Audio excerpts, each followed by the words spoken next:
재무 관리에서 제가 다루고자 하는 마지막 장입니다. 그래서 13장을 시작을 하도록 하겠습니다. 이번 13장의 내용은 크게 두 가지인데, 첫 번째는 먼저 포트폴리오라는 개념을 배워볼 거고, 그 다음에 제가 8장에서 말씀을 잠깐 드렸었던 이 주식의 가격을 특정하기 위한 방법으로 자본자산 가격 결정 모형이라는 것이 있습니다. 그래서 이것에 대해서 설명을 드리도록 하겠습니다. 이 13장의 내용은 이제 여러분들이 나중에 이 과목 이후에 투자론이나 아니면 기업재무 과목을 듣는 데 있어서 몰라서는 절대 전혀 진행이 안 되기 때문에 여러분들이 꼭 아셔야 돼요. 그래서 아주 중요하니까 꼭 천천히 이제 설명을 이해하시면서 들었으면 좋겠습니다.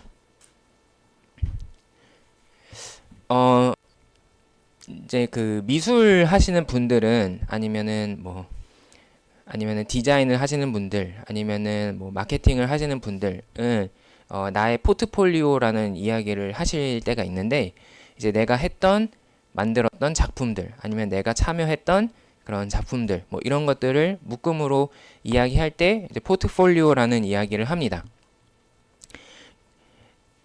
그 포트폴리오의 뜻은 어떤 무언가를 이제 묶은 패키지라는 뜻인데, 이제 그거를 투자의 측면에서 볼 때는 여러분들이 투자자로서 가지고 있는 투자 자산, 투자한 대상들을 우리는 포트폴리오라고 이야기를 합니다.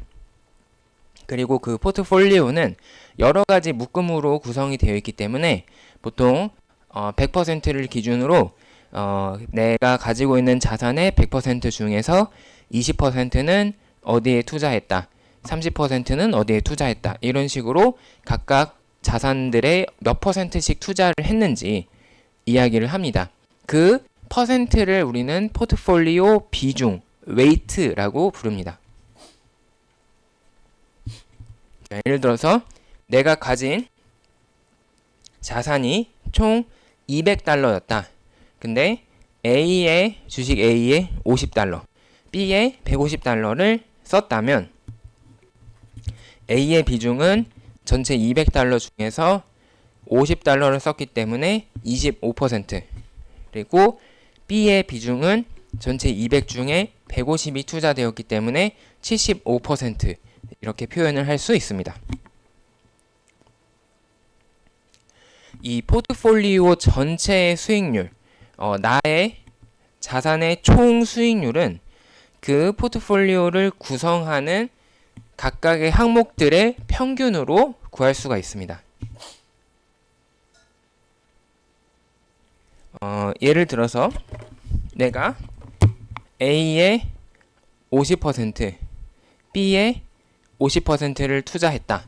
그런데 A의 수익률이 8%고 B의 수익률이 10%다 라고 한다면 나의 전체 수익률은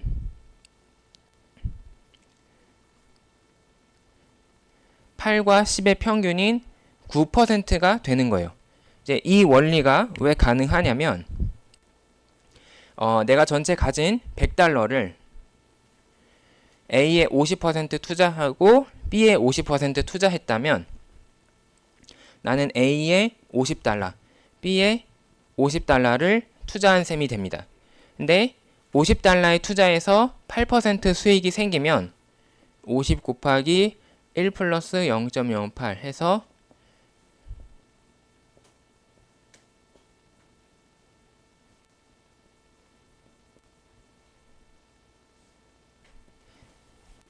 54달러. 결과적으로 나에게 54달러가 생기게 됩니다. 8%, 여기 위에 8% 수익이 생기니까. 그리고 50달러를 투자해서 10% 수익을 챙기면 50 곱하기 1 플러스 0.1 이거를 계산하면 55달러가 나오겠죠. 그러면 최종적으로 내가 얻은 결과물은 54달러와 55달러를 더해서 109달러가 됩니다. 이 109달러라는 것은 원래 100달러에서 어떤 수익률 R을 얻었을 때 109달러가 된 것이기 때문에 이 R을 계산을 해보면 0.09, 즉 9%가 되는 거죠. 그래서 제대로 계산을 해보면 내가 100달러를 투자해서 109달러로 9% 수익률을 얻은 걸 알 수 있는데, 이 9% 수익률이라는 것은 각각의 자산의 각각의 자산의 수익률인 8%와 10%의 평균이었다라는 겁니다. 그래서 우리는 이렇게 실제 결과물을 계산해서 최종적인 수익률을 계산하지 않더라도 그냥 바로 각각의 수익률을 평균을 내는 거로서 나의 포트폴리오의 수익률을 바로 계산을 할 수 있다라는 이야기가 되는 겁니다. 근데 문제는 지금은 양념 반 후라이드 반처럼 딱 정확하게 50%, 50% 이렇게 투자했어요. 하지만 현실에서는 꼭 이렇게 반반 해야 된다라는 보장은 없다라는 거죠. 앞에 나온 것처럼 각각의 비중이 다를 수 있습니다. 이런 경우는 어떻게 될 것이냐? 그 경우에는 이 평균의 개념을 확장을 해서 이 가중 평균의 개념을 사용을 한다. 자, 그냥 우리가 평균이라고 이야기하는 것은 모든 것이 똑같다라는 가정을 하는 거죠. 되게 재책이 나올랑 말랑 할 때 되게 괴로운 거 아시죠? 제가 지금 그 상태인데, 어쨌든 1부터 2, 3 해서 쭉쭉쭉 해서 n개가 있다라고 할 때 그거의 평균은 1번 거 더하고 2번 거 더하고 3번 거 더하고 쭉쭉쭉 해서 n번 거 더한 다음에 그거를 n분의 1을 하면 된다. 이게 평균의 개념이에요. 여러분들이 알고 있는. 근데 우리가 이제 쓸 가중평균이라는 것은 뭐냐? 이제 weighted average라고 하는 것은 weighted average라고 하는 것은 이제 1번이 있고 2번이 있고 3번이 있고 쭉쭉 해서 n개가 있는데 각각의 비중이 다르기 때문에 1번의 비중은 W1, 2번의 비중은 W2, 3번의 비중은 W3, n번의 비중은 WN이라고 하자. 예를 들면은 이게 10%, 5%, 20% 이렇게 비중이 있어요. 그러면 이거를 그냥 무조건 다 더해서 n으로 나누는 것이 아니라 그 비중에 따라서 1번에다가는 1번의 비중을 곱해서 더하고 2번에다가는 2번의 비중을 곱해서 더하고 이렇게 해서 마지막 n번까지는 n번의 비중을 곱해서 더한 다음에 전체 비중의 합으로 나눠주자. 그래서 1번 비중의 합, 2번 비중의 합 해서 n번 비중의 합까지 더해서 나눠주는데, 이때 이 비중의 정의상 비중은 내가 100%를 각각의 분할을 한 결과이기 때문에 이 비중의 합은 반드시 100%, 즉 1이 됩니다. 따라서 1로 나누나 안 나누나 상관이 없겠죠. 그래서 이거를 무시해도 된다. 그래서 최종적으로 우리에게 나오는 식은 1번 거에는 1번 비중을 곱해서 더하고 2번 거에는 2번 비중을 곱해서 더하고 3번 거에는 3번의 비중을 곱해서 더하고 쭉쭉쭉 해서 n번 거에는 n번의 비중을 곱해서 더하는 게 되는 겁니다. 그 결과가 지금 여기에 있습니다. 앞에 포트폴리오에서 A의 수익률이 17%, B의 수익률이 8%라면 나는 A의 25%의 비중을 가지고 있고 B의 75%의 비중을 갖고 있기 때문에 17%에는 0.25, 25%, 8%에 대해서는 75%, 0.75의 비중을 곱해서 더해준다. 그 결과가 10.25%가 되고 이것이 나의 전체 포트폴리오의 수익률이 된다라는 뜻입니다.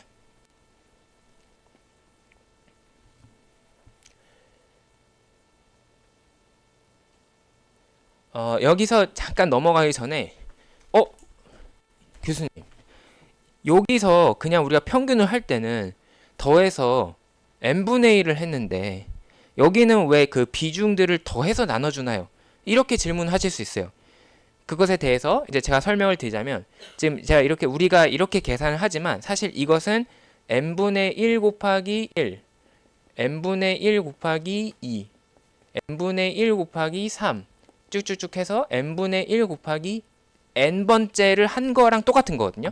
여기서 n분의 1은 사실은 1번의 비중이 되는 거죠. 왜냐하면 100%를 n분의 1로 나눴으니까.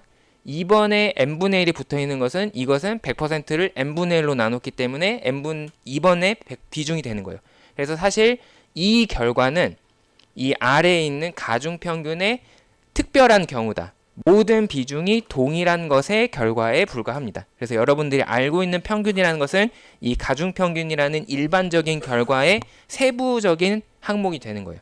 그래서 이렇게 이해를 하시면 이게 두 개가 큰 차이가 없다라는 것을 이해하실 수 있을 겁니다.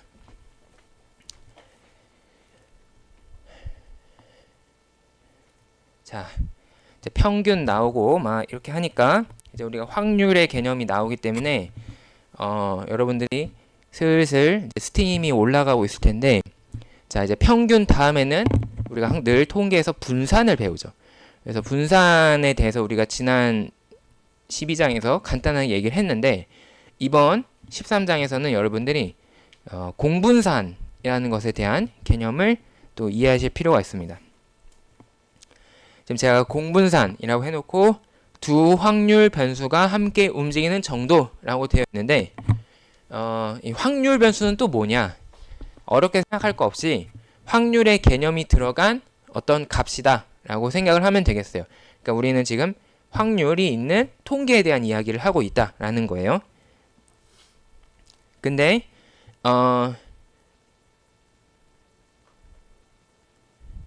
이 공분산은 이제 어떻게 정의가 되냐면,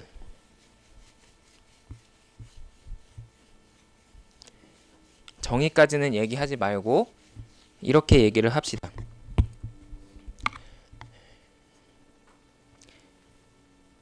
A가 있고 이제 주식 B가 있다. 주식 A가 있고 주식 B가 있다. 근데 A의 평균은, A 주식 평균 수익률의 평균 수익률은 5%다.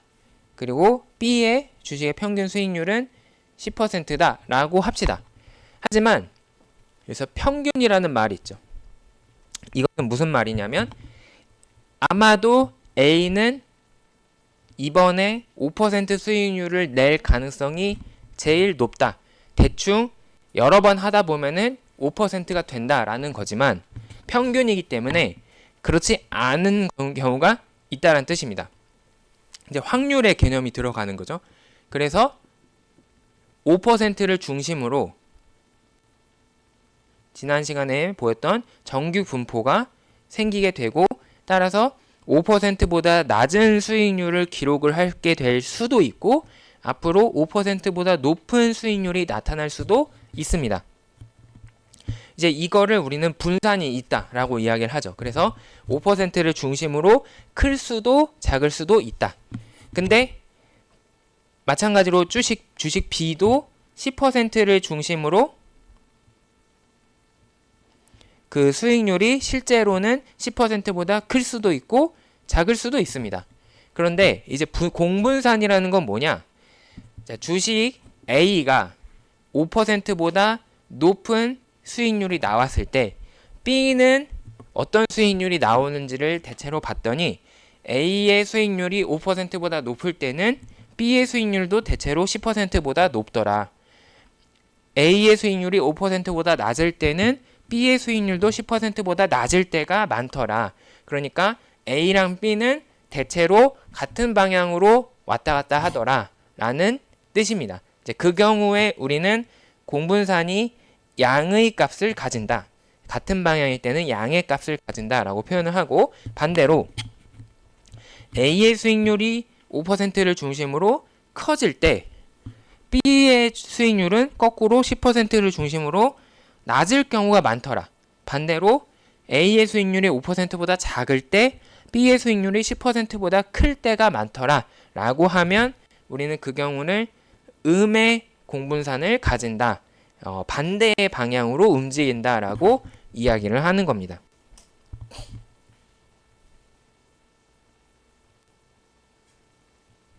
자, 그러면 이제 어떤 일이 생길지 생각을 해볼 수가 있어요. 지금은 두 가지의 자산이 있는데 이제 만약에 두 개의 공분산이 양의 값을 가진다라고 하면 A가 크게 나오면 B도 커지고 A가 작게 나오면 B도 작아지기 때문에 서로 같은 방향으로 움직입니다. A가 커지면 B도 커지고 A가 작아지면 B도 작아지기 때문에 그러면 내가 주식의 내 포트폴리오를 A와 B에 섞어서 투자했다면 내 결과인 포트폴리오의 내 자산의 결과는 아주 커지거나 아주 작아지거나 이런 두 가지 형태로 나타나게 될 겁니다. 따라서 결과적으로 더 많이 왔다 갔다 하게 되는 거죠. 반대로 만약에 두 개가 공분산이 음의 값을 가지고 있다. 그래서 서로 반대 방향으로 움직인다 라고 하면은 A가 커질 때 B는 작아지고 A가 작아지면 B는 커집니다. 따라서 이 경우에는 A는 커졌는데 B는 반대 방향으로 혹은 A가 작아졌는데 B는 반대 방향으로 커지게 되는 거죠. 그러면 결과적으로 나의 투자의 결과는 서로 상쇄가 돼서 없어지기 때문에 조금씩 움직이게 되는 겁니다. 자, 그러면 A의 결과는 더 많이 왔다 갔다 하게 되는 거죠. 그리고 반대로 B, 요 경우에는 덜 왔다 갔다 하게 된다. 이제 그거를 이제 우리가 위험의 개념을 도입을 해서 이야기하면 위험이라는 것은 불확실한 정도였어요.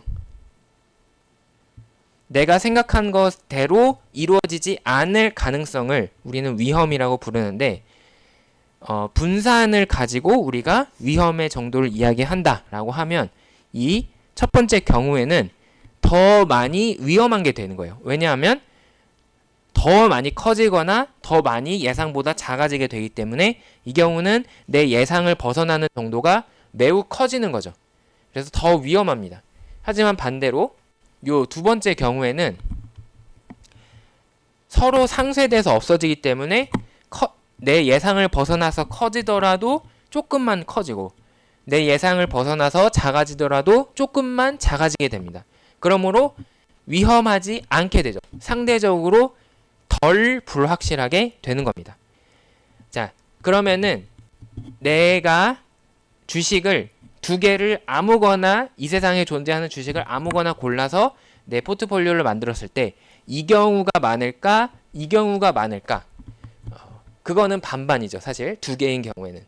그러면 내 포트폴리오에 주식을 세 가지 종류를 넣었다. A, B, C를 넣었다. 그러면 모든 게 똑같은 방향으로 가는 게 많을까? 아니면 서로 상쇄되는 경우가 많을까? 이제 이 하나 더 늘려서 내가 주식에 네 가지 종류를 넣었다. A, B, C, D를 넣었다. 그러면 무조건 같은 방향으로 움직이는 경우가 많을까?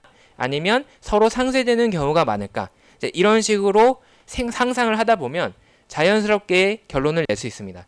내가 가지고 있는 주식이 많아지면 많아질수록 주식의 종류가 많아질수록 서로 같은 방향으로 무조건 일치되는 것보다는 반대로 움직이는 경우가 많아질 것이다. 이거는 여러분들이 이제 인간관계에서도 생각을 할 수 있어요. 내가 오늘 친구랑 놀기로 했는데 야 오늘 뭐 할까? 영화 보러 갈래? 오케이 콜. 둘일 때는 의견 일치가 쉽게 이루어지지만 10명, 5명이서 야 오늘 뭐 할까 하면 어떤 놈은 노래방 가자, 어떤 놈은 영화 보러 가자, 어떤 놈은 밥 먹으러 가자, 어떤 놈은 뭐 하러 가자 이럴 거란 말이죠. 10명이 되면은 이제 다 딴소리를 하고 이제 한 고등학교 반 한 20명이 이제 하나의 의견을 모으려면 굉장히 힘들겠죠. 이것처럼 사람의 숫자가 많아지면 또 주식의 숫자가 많아지면 의견 일치가 일어나는 경우가 줄어들 거다. 서로 반대 방향의 의견을 가진 경우가 많을 거다라는 겁니다. 그 결과를 이제 우리는 여기서 확인할 수 있습니다. 자산에 내가 가지고 있는 내 자산 포트폴리오에 가지고 있는 주식의 숫자가 하나다. 이 경우는 하나밖에 없어요. 그래서 크거나 내 평균보다 커지거나 작아지거나 그대로의 분산이 발생을 합니다. 근데 주식이 두 개가 된다. 그러면 주식의 종류가 두 개가 된다. 그러면 이게 서로 일치해서 같은 방향으로 갈 수도 있지만 또 서로 상쇄될 수 있는 경우가 생깁니다. 그래서 결과적으로 하나의 주식만 가지고 있을 때보다 내 지금 표준 편차, 분산의 제곱근이 작아지게 됩니다. 그러니까 더 적게 움직이게 되는 거죠. 경우의 수가 더 늘어나게 되면 내가 가지고 있는 주식의 종류가 10가지가 되면 더 분산이 줄어들고 그에 따라서 표준 편차가 줄어듭니다.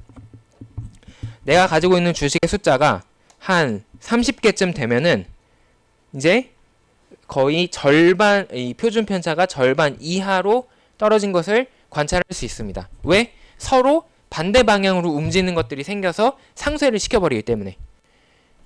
근데 흥미로운 건 뭐냐면 그러면은 이 논리에 따르면 내가 가진 주식의 종류가 엄청나게 많아진다. 예를 들면 여기 있는 것처럼 100개나 한 500개쯤 되면은 분산이 0이 돼야 될 것 같은, 그래서 아예 움직임이 없어야 될 것 같지만 그렇지는 않더라.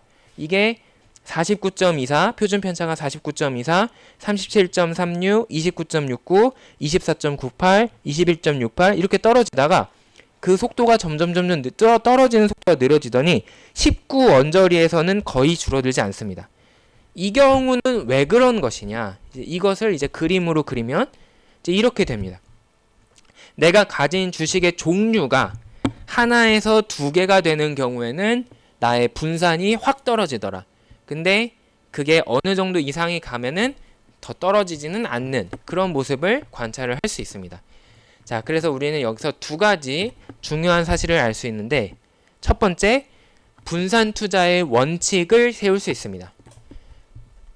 우리가 지난 시간에 이야기했던 12장에서 이야기했던 가장 중요한 핵심 내용은 위험과 수익의 상충 관계였고요. 두 번째는 뭐였냐면 그 위험과 수익의 상충 관계가 나오기 전에 또 중요했던 것은 뭐였냐면 사람은 일반적으로 위험을 회피하는 성향이 있다. 사람은 일반적으로 불확실을 하는 것을 싫어합니다. 야, 오늘 날씨가 어때? 라고 물어볼 때 몰라? 라고 하면 짜증이 나요. 근데 오늘 날씨가 어때? 라고 했을 때 오늘은 100% 확률로 비가 옵니다. 아니면 오늘은 100% 확률로 해가 짱짱합니다. 라고 하면 훨씬 더 안심이 되고 기분이 좋습니다. 왜냐하면 내가 미래를 알고 있기 때문에 준비를 할 수 있잖아요.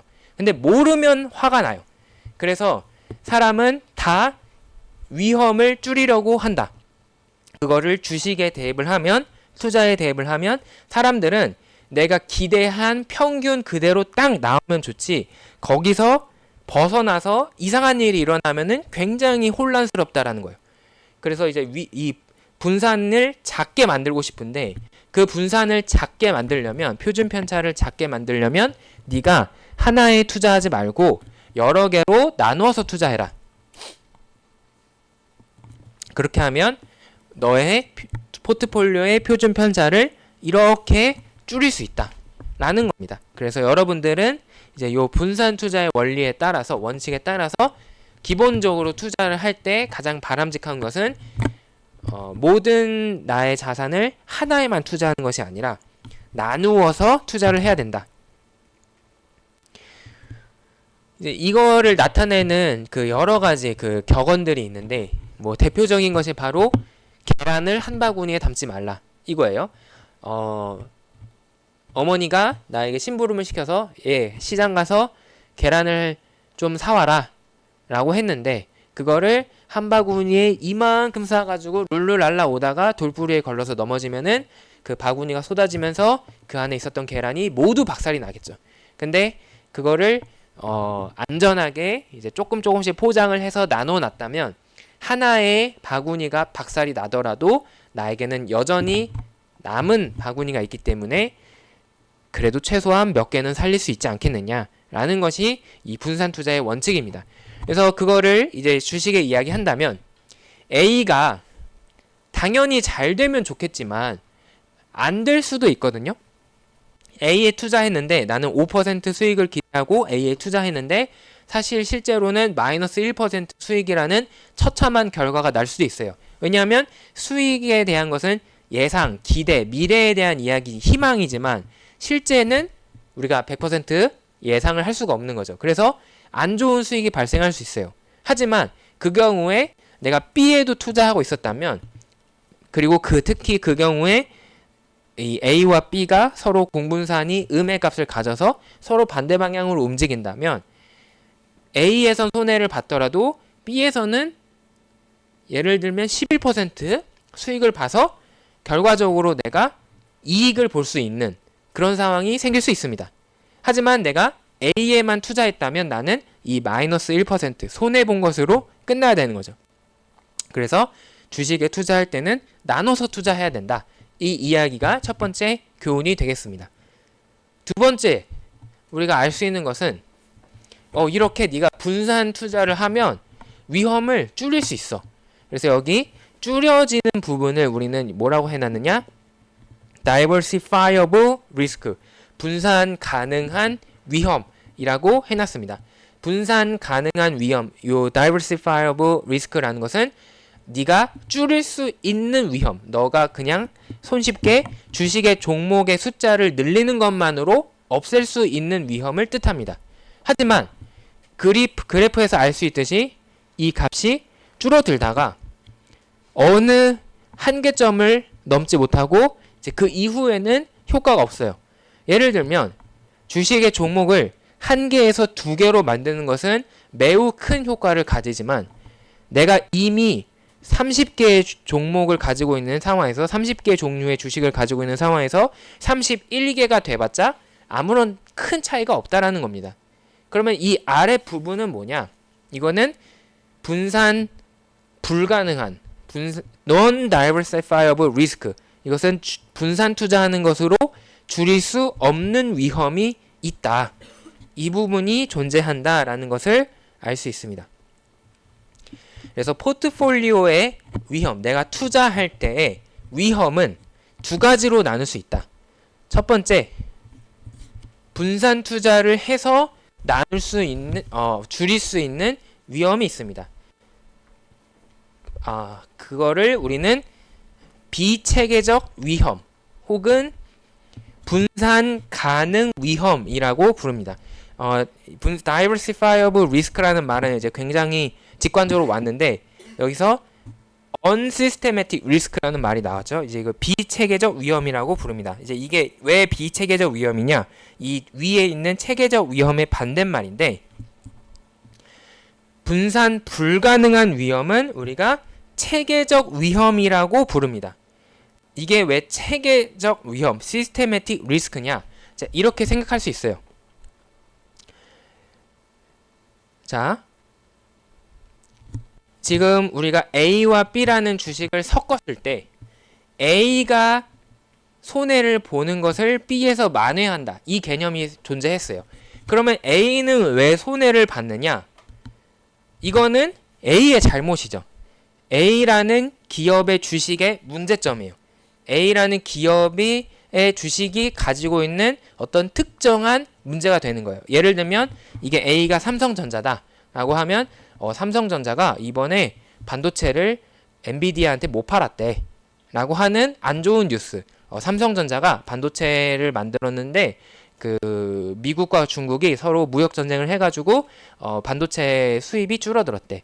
혹은 뭐 삼성전자가 예상한 만큼 갤럭시를 팔지 못했대. 이런 부정적인 그 삼성전자에 대한 뉴스로 인해서, 정보로 인해서 주식에서 손해가 발생하는 것이 바로 A에서 안 좋은 수익이 생긴, 내 예상을 벗어나는 위험이 생긴 이유입니다. 그것은 A의 문제이기 때문에, 그래서 그러한 문제를 우리는 그 자산의 고유한 문제다라고 해서 Asset Specific Risk라고 부릅니다. 자, 그리고 그 문제는 우리가 그것과 서로 반대로 움직이는, 서로 관련이 없는 전혀 다른 주식을 내 포트폴리오에 투자하는 것으로서 상쇄시킬 수 있어요. 비록 삼성전자는 망했지만 나에게는 테슬라가 있다. 혹은 비록 삼성전자가 망했지만 나에게는 현대자동차 주식이 있다. 비록 삼성전자 주식은 망했지만 나에게는 네이버가 있다. 이런 식으로 다른 성질을 가진 자산을 추가해서 그것을 상쇄시킬 수 있습니다. 그렇지만 없앨 수 없는 부분이 있어요. 절대로 내가 주식의 종류를 늘리더라도 불변하는 진리가 한 가지 있습니다. 그거는 뭐냐? 바로 나는 어쨌든 주식시장에 투자하고 있다는 것. 삼성전자 주식에서 가지고 있던 거에서 추가해서 네이버 주식을 넣던, 현대자동차 주식을 넣던, SK하이닉스를 넣던, 미국 주식인 테슬라를 넣던, 뭘 하든 간에 나는 한 가지 사실로서 벗어날 수가 없습니다. 나는 어쨌든 모두 주식시장에 투자하고 있다. 그래서 이 부분이 바로 요 아래 줄여지지 않는 위험의 근본적인 원인이 됩니다. 어쨌든 주식 투자라는 것은 기본적으로 알 수 없는 미래에 투자하는 것이기 때문에 항상 예측 불가능한 손실 가능성이 존재한다라는 거죠. 그리고 그것은 이 금융 시스템에서 나오기 때문에 금융 시스템의 위험이다 라고 해서 시스테매틱 리스크라고 부릅니다. 그리고 이제 그것을 번역을 해서 체계적 위험이라고 부르고 있습니다. 그래서 다른 말로 이 체계적 위험은 시장의 위험, 마켓 리스크라고 이제 부르고 있습니다. 이제 금융시장 자체에서 본질적으로 감수할 수밖에 없는 불확실성, 예측 불가능한 미래라는 것이죠.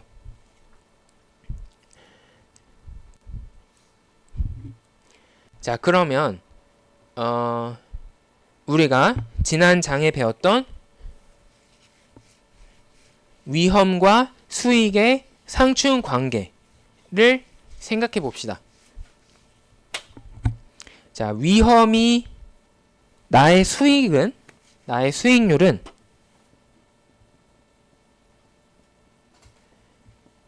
뭐에 비례하느냐? 내가 감당하는 위험에 비례해서 늘어난다 라고 이야기했어요. 이게 위험과 수익의 상충 관계, 리스크 리턴 트레이드 오프의 관계를 설명하는 표현이 되겠습니다. 근데 야, 위험이라는 거는 체계적 위험이 있고 비체계적 위험이 있다며. 근데 너가 이 두 가지 위험 중에서 비체계적 위험은 분산 투자를 하는 것만으로도 제거를 할 수 있대. 지금 보시듯이 특별히 뭘 많이 노력을 한 게 아니라 그냥 주식 한 가지 종류에만 살 것을 두 가지에 나눠 담았더니 비체계적 위험은 줄어들었어요. 그러니까 비체계적 위험, 어떤 주식 종목 고유의 위험은 없앨 수 있다. 그러면은 이거는 의미가 없네? 왜냐하면 네가 어차피 없앨 수 있으니까. 근데 체계적 위험은 못 없애네? 라는 결론이 남죠. 그래서 우리는 이제 무슨 얘기를 할 수 있느냐?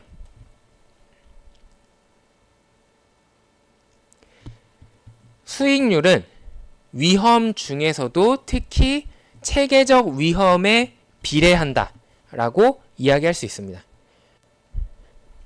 당연한 이야기가 되는 거죠.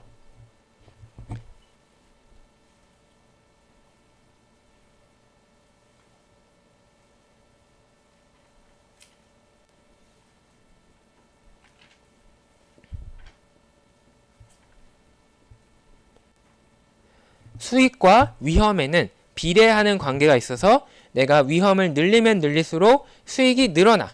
근데 그때 이 위험 중에는 비체계적 위험이 있는데 그것은 날릴 수 있으므로 따라서 나에게 남은 위험은 체계적 위험뿐이다. 따라서 이거를 체계적 위험이라고 써도 상관이 없다.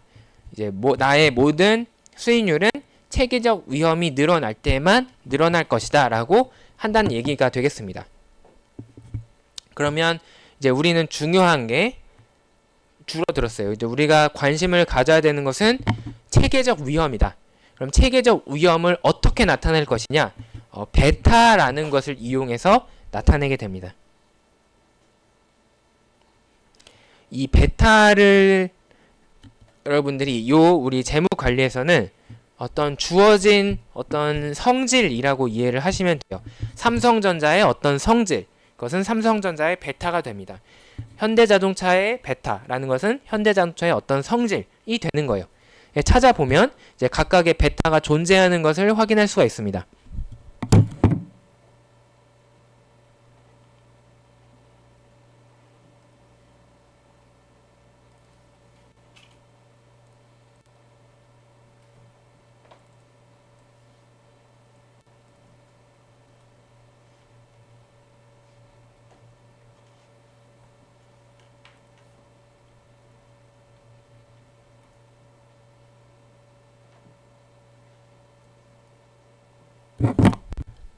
자, 지금 네이버 파이낸스를 들어왔는데 삼성전자를 찾아봤어요. 삼성전자를 찾아보고 종목 분석으로 한번 가보도록 하겠습니다.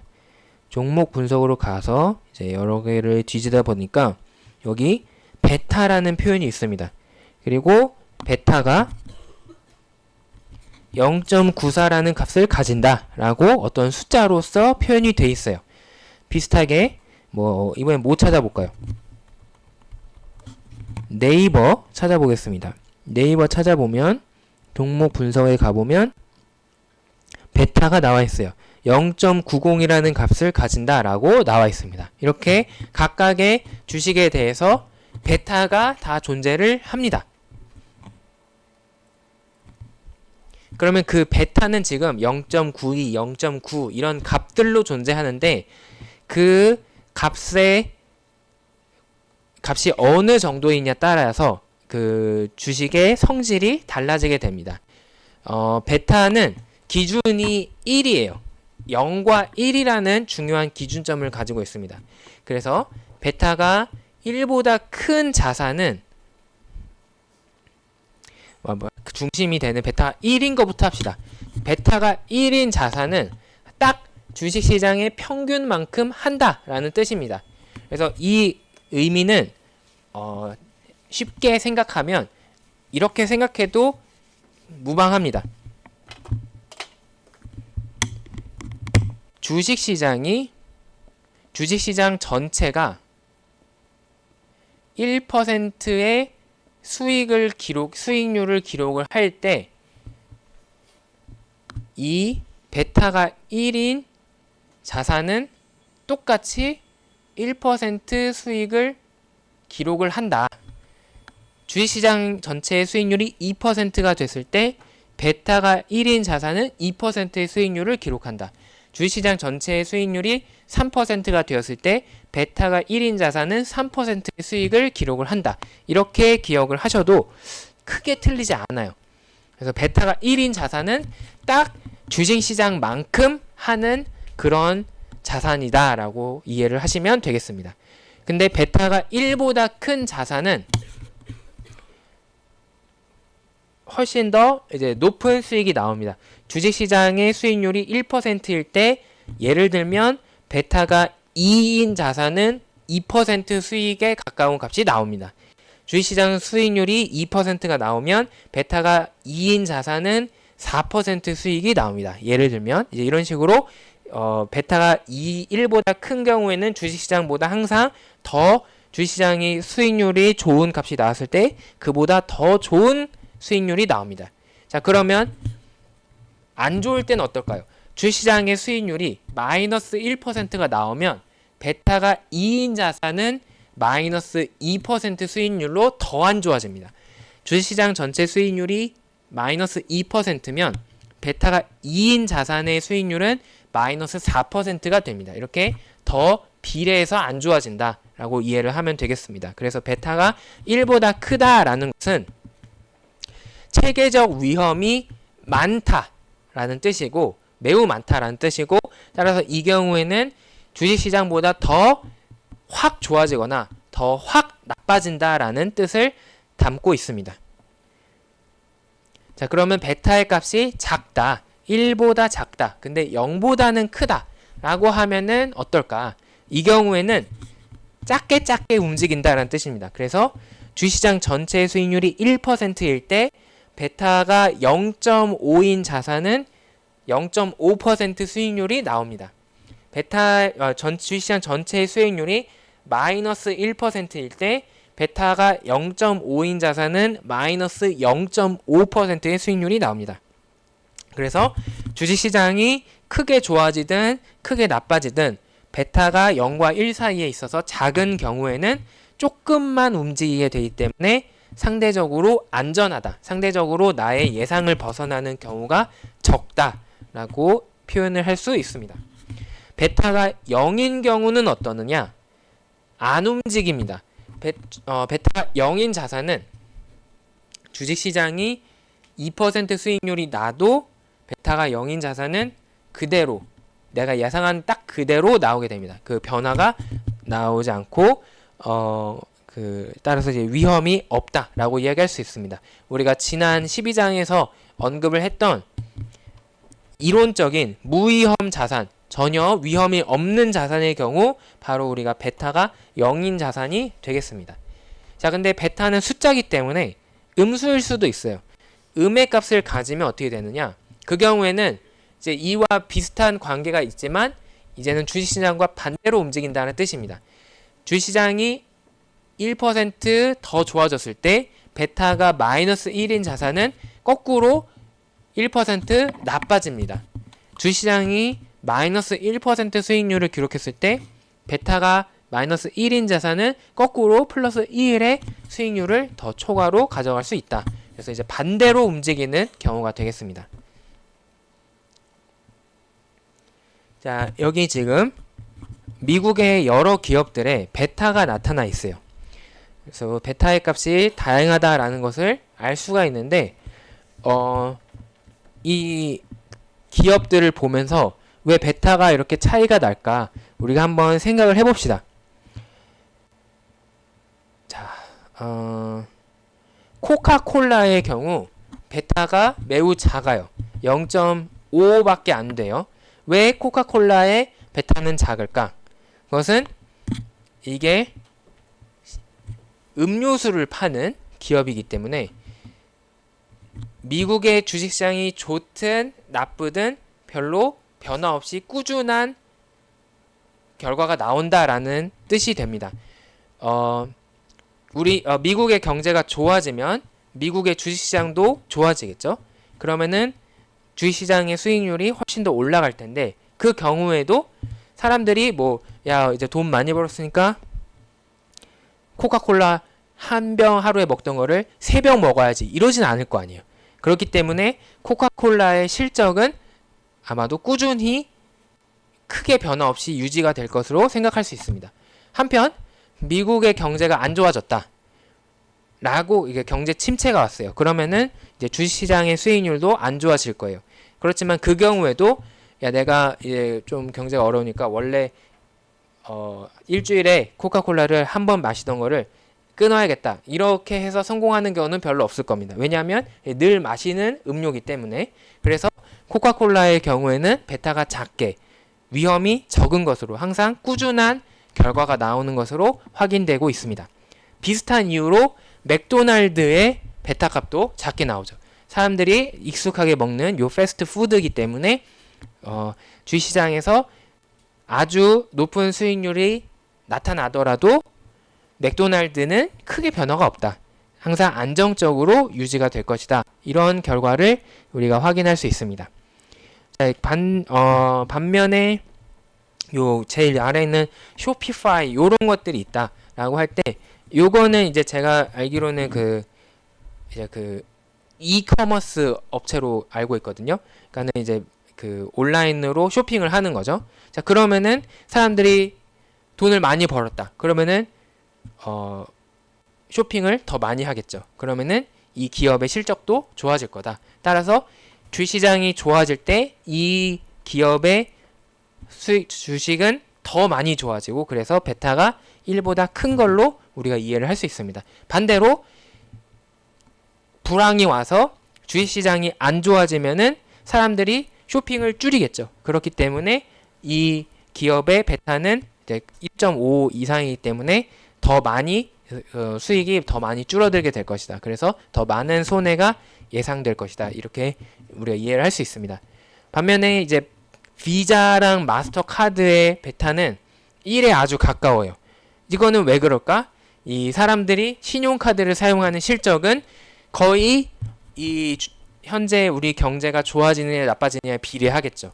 그래서 아마도 1의 값을 나타내는 것은 주시장과 일반적으로 같이 움직이기 때문에 1에 아주 가까운 값을 가질 수 있는 것일 것이다 라고 우리가 해석을 할 수 있겠습니다.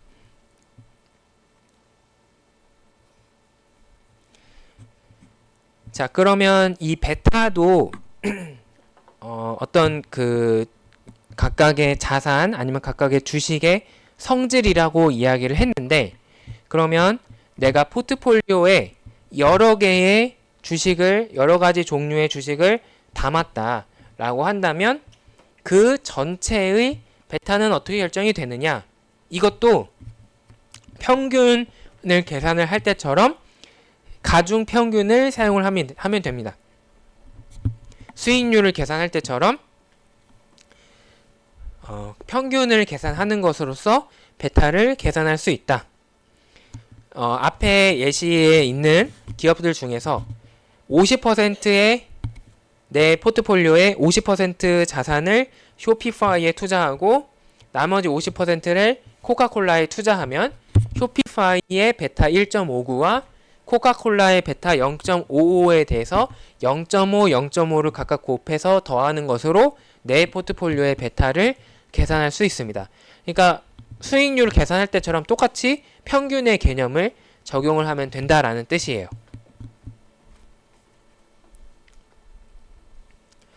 자, 이제 우리가 이 장의 핵심적인 내용들을 하기 위한 기초 단계가 이제 모두 끝났어요. 이제 우리는 포트폴리오에 대해서 내가 중요하게 생각하는 것은 체계적 위험이고, 체계적 위험은 베타로 나타낸다. 그리고 베타와 수익률 모두 포트폴리오에 대해서 계산할 수 있고, 그것은 가중평균이라는 개념을 사용하면 된다라는 것을 배웠습니다.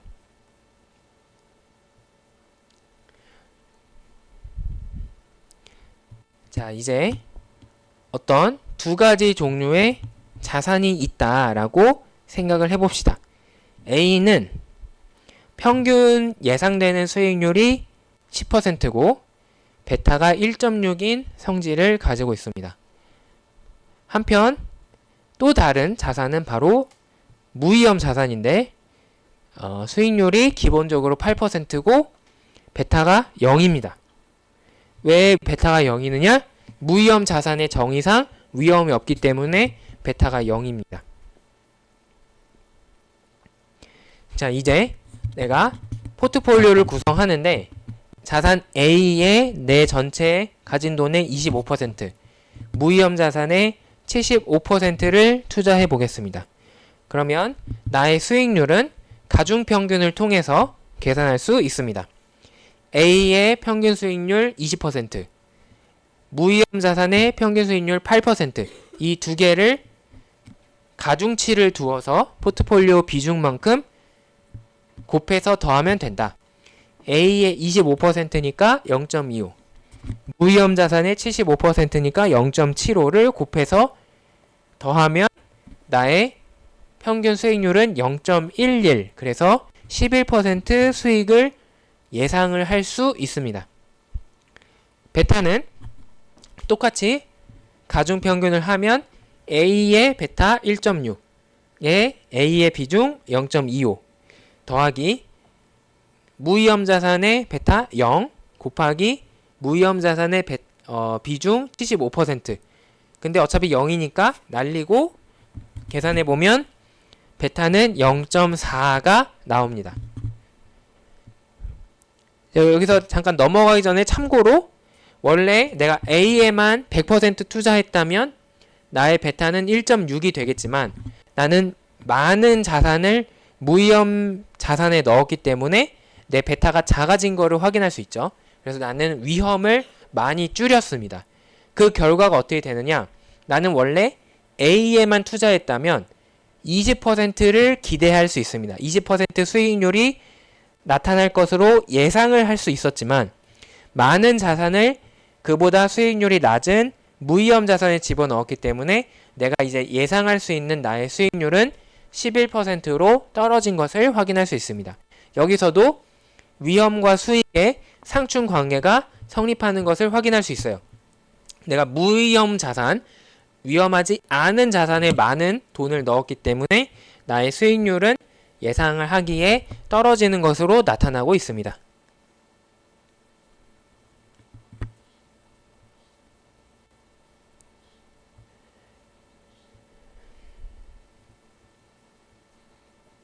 자, 이 지금 계산된 결과를 그림으로 나타내 본 건데 어떻게 나타낼 거냐? X축에는 위험을 나타내는 베타, 정확히 말하면 체계적 위험을 나타내는 베타, Y축에는 나의 예상 수익률, expected return을 집어넣었습니다. 그 결과 이런 그림이 나오는데 나의 베타가, 내 포트폴리오의 베타가 1.6일 때 내가 기대할 수 있는, 내가 예상할 수 있는 수익률은 20%인 것으로 나타나고 있습니다. 자, 그러면 여기서 숫자를 바꿔봅시다.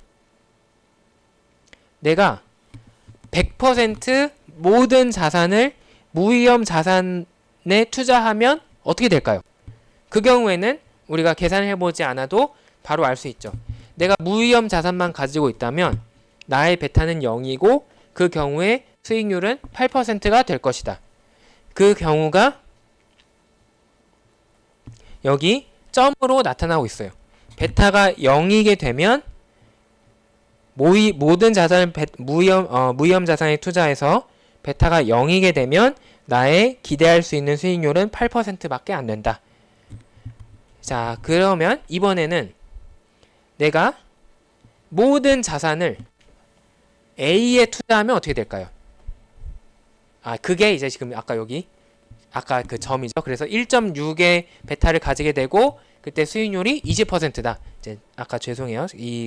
여기 있는 포인트가 내가 모든 자산을 A에 집어넣었을 때. 그 다음에 아까 우리가 계산했던 25%를 A에 투자하고 75%를 B에 무위험 자산에 투자했을 때는 베타가 0.4, 11%. 한 여기쯤 위치하는 거고 그 경우에 나의 수익률은 11%. 자, 이렇게 그림을 그려보니까 하나의 직선이 나타나게 됩니다. 내가 어떤 지점을 선택하느냐에 따라서 내가 자산 A와 무위험 자산의 내 포트폴리오 비중을 어떻게 하느냐에 따라서 내 베타가 바뀌게 되고 그 바뀐 베타에 의해서 내 예상되는 수익률도 바뀌게 된다. 그게 하나의 일직선이 발생하고 이제 이게 아까 우리가 이야기했던 체계적 위험의 그 영향이죠. 체계적 위험의 원리. 그래서 내 수익률은 체계적 위험이 늘어날 때 높아지고 체계적 위험인 베타가 줄어들면 수익률도 낮아진다라는 결과를 확인할 수 있습니다. 이때 기울기를 계산을 해보려면은 이렇게 계산할 수 있어요. 지금 우리가 두 가지 포인트를 정확히 알고 있죠. 0일 때 8%, 1.6일 때 20%. 그러면 요 두 점을 잇는 직선의 기울기는 이렇게 계산을 할 수 있습니다.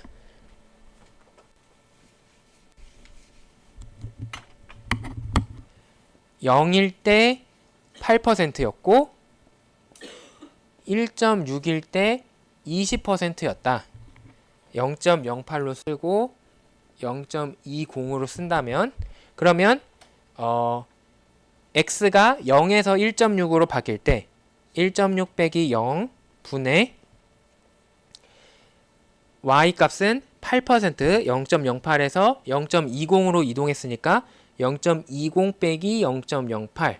이제 요거를 계산하면 내가 이 그래프의 기울기를 구할 수 있습니다. 그러면 이거는 1.6분의 0.12가 되고 이제 이거를 계산을 해보면 12 나누기 16.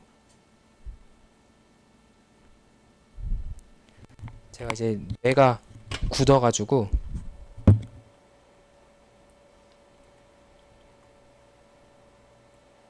암산이 안 돼.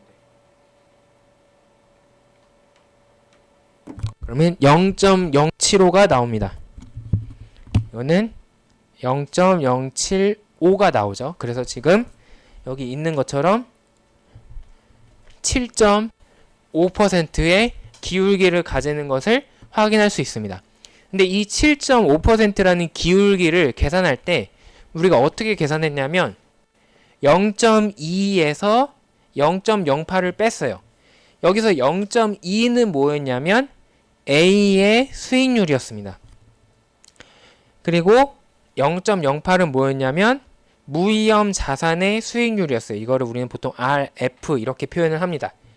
그리고 R에는 뭐가 있었냐면 1.6이 있었는데 이 1.6은 A의 베타였고 0은 뭐였냐면 0이에요.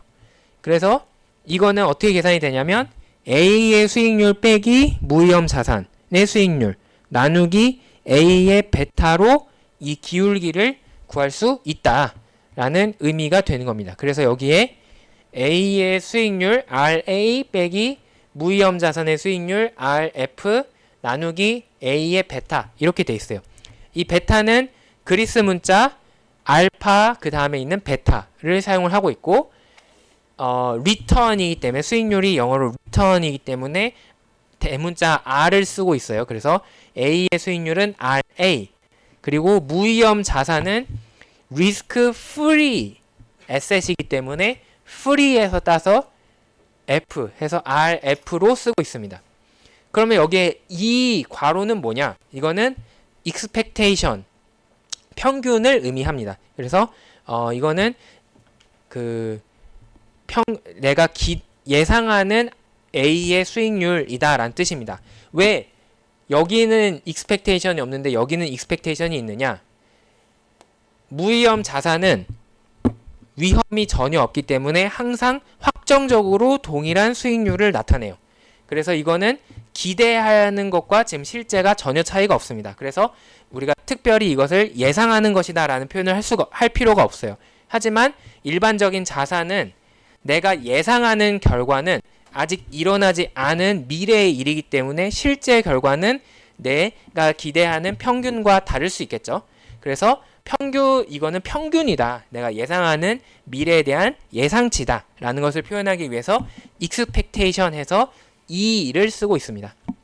어쨌든 이것은 여기서 우리가 알 수 있는 것은 이 기울기가 특정이 된 직선이 존재하고 그 직선의 기울기는 그 자산의 수익률에서 무위험 자산의 수익률을 뺀 다음에 그 자산의 베타로 나눠주면 된다 라는 사실을 알 수 있습니다.